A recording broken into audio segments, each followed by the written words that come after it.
Out in front of a wildfire, there is often a blizzard of flying embers, thousands of firebrands being propelled by winds that can reach more than 100 miles per hour. But it only takes winds of about 30 miles per hour to fuel a firestorm like this. The burning projectiles are mostly made up of the trees being consumed by the fire: leaves, needles, sticks, twigs, and pine cones. That's what gets your structure.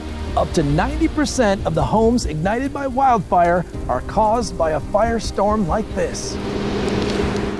We aim to recreate that field, that whole sky full of embers in our lab to evaluate how homes respond to them. Scientists at the IBHS research facility in South Carolina simulate ember showers using a wall of 105 fans. Research engineer Dan Gorham says the homes in their studies caught fire in spots where embers were able to accumulate. Maybe 1 and then 5 and then 8, and maybe 2 of them get blown away, but then 10 more come and land on that spot.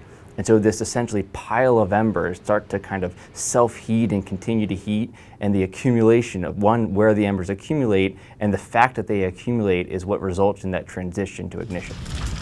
Surveillance cameras caught this ember attack during the Cameron Peak fire last October. Accumulation led to small ground fires and eventually destroyed this cabin on Crystal Mountain. One of 224 homes destroyed in that fire. There is no such thing or this concept of a fireproof home, right? We can have this idea of resistance and resilience, but not fireproof. Gorham says you can make your home defensible, and it starts by thinking about where those embers might accumulate on or near your home during a wildfire. All of those locations where debris like pine needles and leaves like to accumulate, those are the exact same places that embers accumulate. He also says to seal off any cracks and spaces in the siding, roof tiles, or vents. Homes can also be upgraded or built new with wildfire-resistant materials.